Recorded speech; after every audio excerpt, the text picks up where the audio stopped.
बेटा देखो, बात तो उन्हीं को समझ में आएगी जो डेली पढ़ेंगे।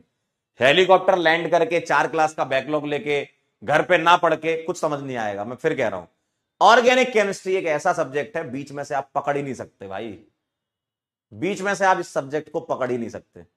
अगर आपको ये समझ नहीं आ पा रहा है कि ये आरएम कैसे हैं, ये मेजो कैसे है, प्योर मक्कारी है आपके जीवन में और कुछ नहीं है। जो डे 1 से पढ़ रहा है और आज के दिन तक एक भी लेक्चर जिसने नहीं ड्रॉप किया, बैकलॉग नहीं है, पूरा क्लियर पिक्चर समझ में आ रही होगी उनसे, और मैं उन्हीं से ही बात कर रहा हूं, ना पढ़ने वालों से मैं बात ही नहीं कर रहा, क्योंकि बहुत बात कर ली मैंने आपसे। अब मैं सिर्फ पढ़ने वालों से बात करूंगा, ठीक है भाई? तुम पढ़ोगे नहीं, फिर कहोगे सर ये मेजो कैसे है, सर ये आरएम कैसे हुआ, तो सारी मतलब जिम्मेदारी हमारे ऊपर क्यों डाल रहे हो? सिलेक्ट तुम्हें होना है तो तुम जिम्मेदार बनो ना, हम तो अपनी जिम्मेदारी निभा रहे हैं। सिलेक्ट तुम्हें होना है ना। अब तुम ये बोलो कि सर कल आपने जो पढ़ाया था आज फिर से वो पढ़ा दो, सर सारा मेरा बैकलॉग क्लियर करा दो, वो तो हम वैसे भी करा ही रहे हैं। अलग अलग प्रकार के आपके चैनल हैं, अलग अलग टाइप की सीरीजेस आती हैं आपके लिए, तो वो तो करते ही हैं, लेकिन तुम उस सीरीज में ही बैकलॉग कर लेते हो, ठीक है?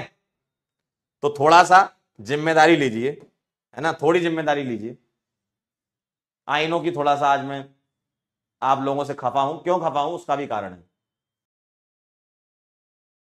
दिक्कत ये है, फिर कहते हो मालिक ये मेजो कैसे हो गया, अरे इतना आसान नहीं है चीजें जितना तुमको लग रहा है। जितना आपको क्लास में समझाया जाता है, इसको समझने के लिए आपको रिवाइज करना पड़ता है। हम रिवीजन करते ही नहीं है, हम तो क्लास खत्म होने के बाद मजे करते हैं जीवन में, और 4 क्लास का बैकलॉग कर लेते हैं, फिर अपना हेलीकॉप्टर लेके आ जाते हैं, फिर कहते हैं ओ ये क्या है, ये तो हमको समझ ही नहीं आ रहा है, ये क्या है, अरे सर ये ऑक्सीजन क्या होता है। बेटा ऐसे नहीं चलता, लगातार कंसिस्टेंसी से पढ़ना पड़ता है। जिस दिन तुम्हारा 0 बैकलॉग और सारे क्लास का रिवीजन, सारी डीपीपी, सारे क्लास के सवाल सॉल्व हो रहे हैं, है ना, चलो सॉल्व नहीं भी हो रहे लेकिन आप ट्राई कर रहे हो, है ना, ट्राई कर रहे हो, नहीं बन रहे कोई बात नहीं। अगर तुम इस वाले लूप में आ गए ना, तब मानना अपने आप को कि तुम एक विद्यार्थी हो और तुम एक नीट के एग्जाम की तैयारी कर रहे हो। इसके अलावा तुम कुछ नहीं कर रहे हो, बस तुम हवाबाजी कर रहे हो जीवन में।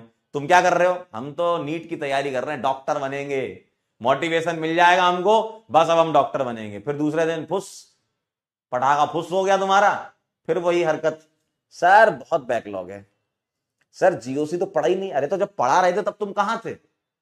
जिम्मेदारी तो तुम्हें लेनी थी ना ये पढ़ने की, पढ़ाने की तो हम ले ही रहे हैं, पढ़ने की तो तुम्हें लेनी थी। अब क्या हम भी पेपर देख के आ जाए? ठीक, तो मैं फिर कह रहा हूं आपसे, अगर अभी भी आप नहीं सुधरे हो, सुधर जाओ, वरना साल भर तुम कमेंट में यही लिखते रहोगे, और इसी कमेंट में कई बच्चे ऐसे होंगे जो डॉक्टर बन जाएंगे। विजय दिवस पर जब वो खड़े रहेंगे वहां पर स्टेज में, आप ही के बैच से सिलेक्ट होंगे, आप ही के बैच से, ये जो देख रहे हैं मुझे यही सिलेक्ट होंगे, और जब खड़े हो जाएंगे तो उस दिन तुम्हें कितना दुख होगा ना, वो सिर्फ तुम ही जानते हो। अभी एहसास नहीं है, लेकिन उस समय जानोगे ना, तब याद करोगे कि हाँ मास्टर ने कभी बोला था 13 नवंबर वाले दिन, तब तुम्हें लगे यार यार ये भी तो मेरे बैच का ही था, ये तो डॉक्टर बन गया, हम तो मक्कारी करते थे, हम तो नहीं बन पाए, है ना। तो पढ़ना पड़ेगा भाई साहब, बिना उसके काम नहीं चलेगा।